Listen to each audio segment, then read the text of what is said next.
What is up, guys? We are back. I'm George Mossey. This is my co-host, Heather C. So it's Monday, so Smothered has aired. We're all the way on season 4, episode 3. And I want to talk about Soon Hee and Angelica. So we watched the aftermath of a pizza party that happened with Jason's father, Jurgen. And we are watching them basically team up on Soon Hee and telling her that she needs to be out of the house and give them an opportunity to build their relationship and figure things out on their own. Now, I don't disagree, but Angelica, when asked by Jason if she felt the same way, she said that she feels that her mom being there is not an issue, and she doesn't really see Soon Hee not being there. And Angelica feels, and so does Soon Hee, that Jason knew that they were a package deal.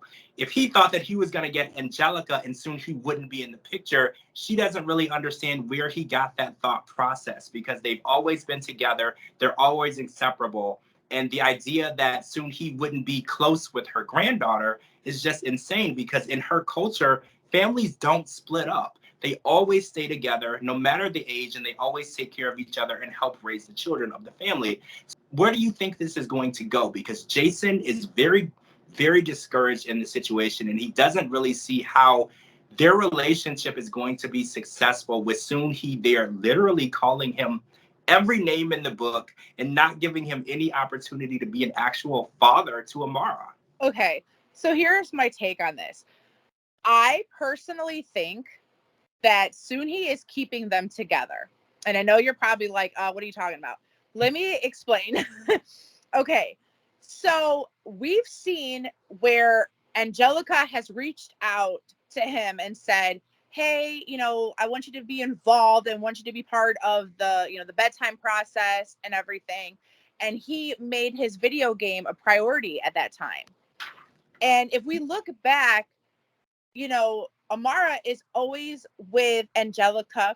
She's always with Soon Hee. She's kind of like a live-in nanny, a live-in, just person that, helps around the house. She helps her daughter. She helps with her grandbaby. And it's like, it lets Jason kind of do the stuff that he wants to do. So it's not that they're not allowing him to be part of it. It's more so that his attitude is not reaching out. He's so busy worrying about her living in the house. He needs to be fighting for his role as the parent. I feel like if he took that energy and was like, you know what, let me take Amara for a few hours. I want to go to the park. You and your mom go have a beauty spa day, whatever. But if the person doesn't take the initiative to do something, then there's going to be trust issues. They're going to be like, does he even know how to take care of her? Does he, like, what if she cries? Does he know to change her?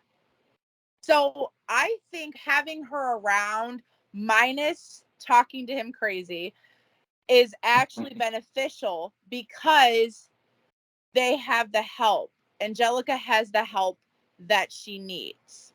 They just need to find a way to move past the verbiage being used.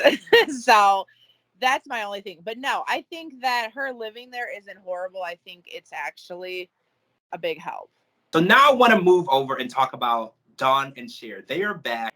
Dawn lived in Florida and Cher lived in New York. And Dawn was flying to Florida literally every month to see her grandbaby, Belle.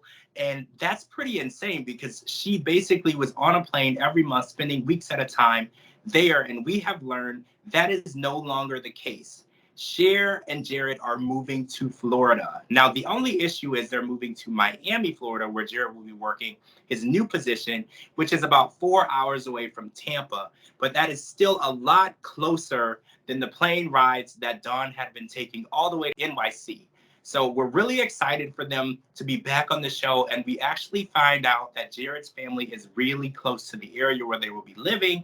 And there's a little bit of jealousy that I can sense from Dawn because she feels like she wants to be that close, literally to hop in the car in 5 minutes to see her daughter and to see her granddaughter. And she's not there yet.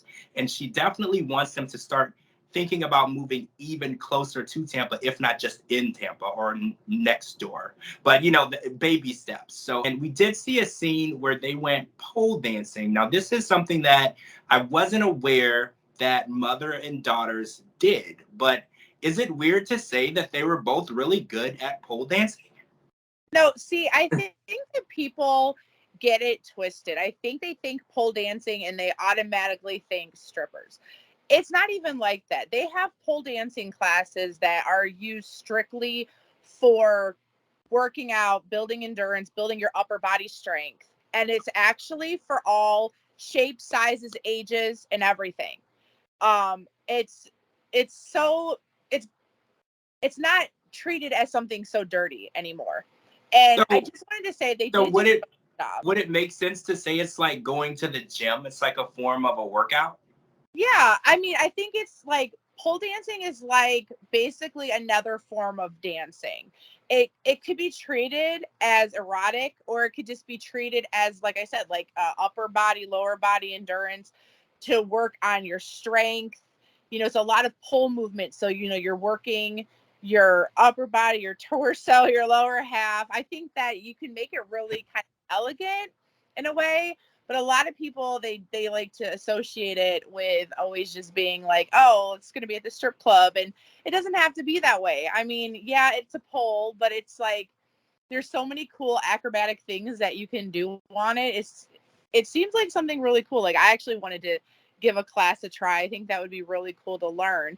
But I wanted to say welcome back to Dawn and Cher, because they have been my personal favorites since like the first time I ever saw them. I follow them on all social media platforms, and I just I love them together. I think that they're great. So, if they want to follow me back, go ahead and do that. If you guys want to do that, I'll put her at the bottom. And I think what's really cool is they're basically, I call them the twins, because Yeah. yes, they're mother and daughter, but they look so much alike and they dress alike and they do the same things. You would never believe that their age difference is They're 30 years. great. I mean, it is ridiculous, like how great that they look. Like Dawn, she can get it. She looks so good.